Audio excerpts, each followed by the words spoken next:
আল্লাহর হাবিব হাদিসের মধ্যে তার উম্মতকে লক্ষ্য করে বড় আফসোসের সাথে বলতেছেন, قال رسول الله صلى الله عليه وسلم قال رسول الله صلى الله عليه وسلم الكيس من دان نفسه وعمل لما بعد الموت।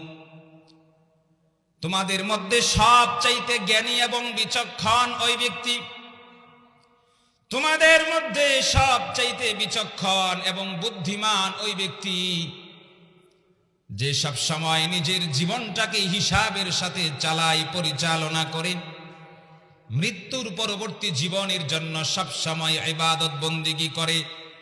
আল্লাহর নবী বলেন, পৃথিবীর মধ্যে সবচাইতে উত্তম এবং বুদ্ধিমান ব্যক্তি হলো সে।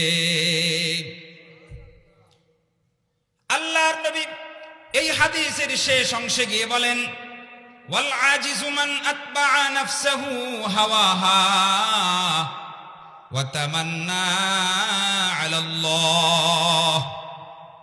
তোমাদের মধ্যে সবচাইতে নির্বুধ, সবচাইতে বোকা ওই ব্যক্তি যে নিজের মন চাহি জিন্দেগি যাপন করে, রবের হুকুম মানে না, রাসূলের হুকুম মানে না, কোরআন অনুযায়ী নিজের জিন্দেগি পরিচালনা করতে চাই না।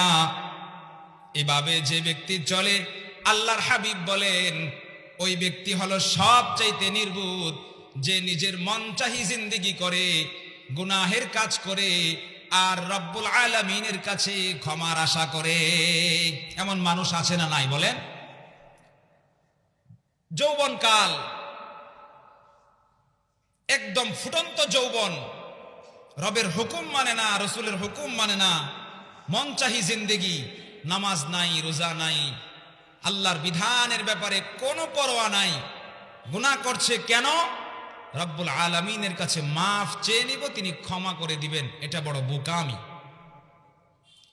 দুনিয়ার মুসলমান, আল্লাহর গোলাম, মায়ার নবী উম্মতকে লক্ষ্য করে কত সুন্দর করে বুঝিয়েছেন। মানুষ বুঝতে চাই না, মানুষ বুঝে না।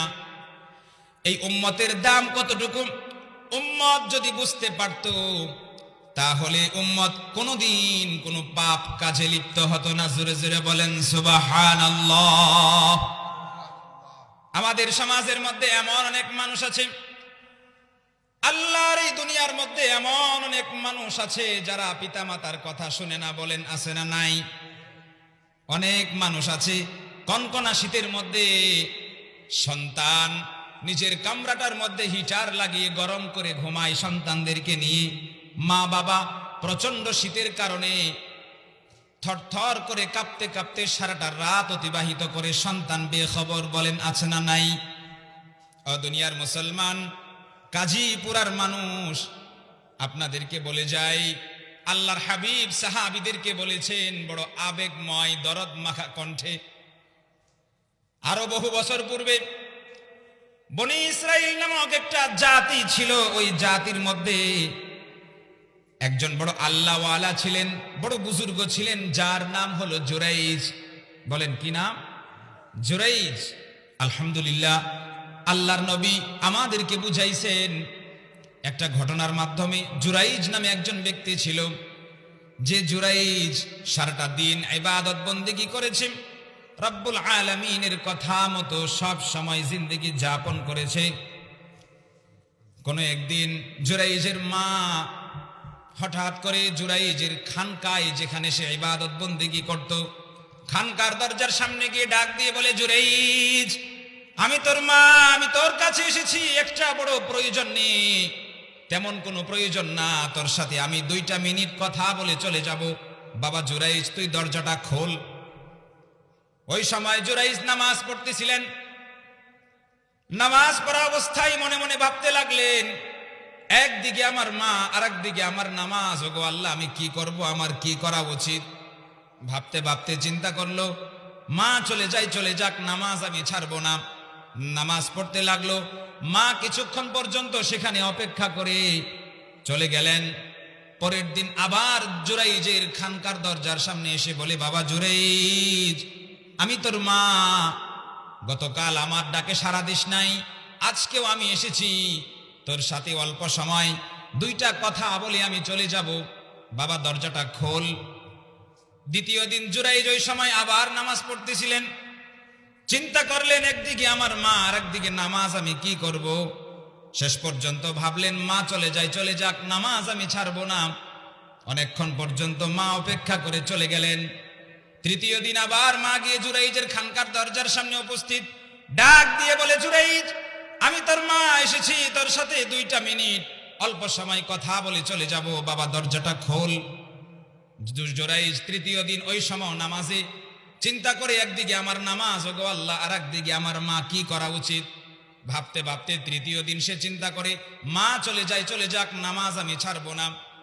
1 দিন 2 দিন 3 দিন একটানা মা তার কাছে 2টা কথা বলার জন্য এসেছেন। মা তো মাই হয়, 2-3 দিন যাবৎ ছেলের সাথে কথা হয় না, মার মন ছটফট করে। তৃতীয় দিন মা যখন চলে যায়, যাওয়ার আগে আল্লাহ পাক রব্বুল আলামিনের দরবারে বদদুয়া দিয়ে দিলেন। মা বড় কষ্ট পেয়ে রব্বুল আলামিনের কাছে কেঁদে কেঁদে বলে দিলেন, ওগো আল্লাহ, আমার এই সন্তান জুরাইজ 3 দিন যাবৎ আমি আমার সন্তানকে ডাকছি, দরজা খোলে না, আমার সাথে কথা বলে না। মৃত্যুর আগে জুরাইজকে তুমি একবার হলেও বেশ্যা নারীর অপবাদ দিয়া দুনিয়া থেকে উঠায়া নিও। নাউজুবিল্লাহ, নাউজুবিল্লাহ। মার বদদুয়া সঙ্গে সঙ্গে রব্বুল আলামিন কবুল করে ফেলছেন। বিস্তারিত ঘটনা, শেষ পর্যন্ত জুরাইজ এত বড় আল্লাহ ওয়ালা ওলি হওয়ার পরেও মায়ের বদদুয়ার কারণে দুনিয়া থেকে ধ্বংস হয়েছেন। শেষ পর্যন্ত তওবা করে রব্বুল আলামিনের কাছে কাকুতি মিনতি করে আবার তিনি আপন অবস্থায় তার ওলির অবস্থান ঠিক রেখেছেন। এজন্য আমরা সকলে পিতা মাতার হক আদায় করে চলবো তো ইনশাআল্লাহ।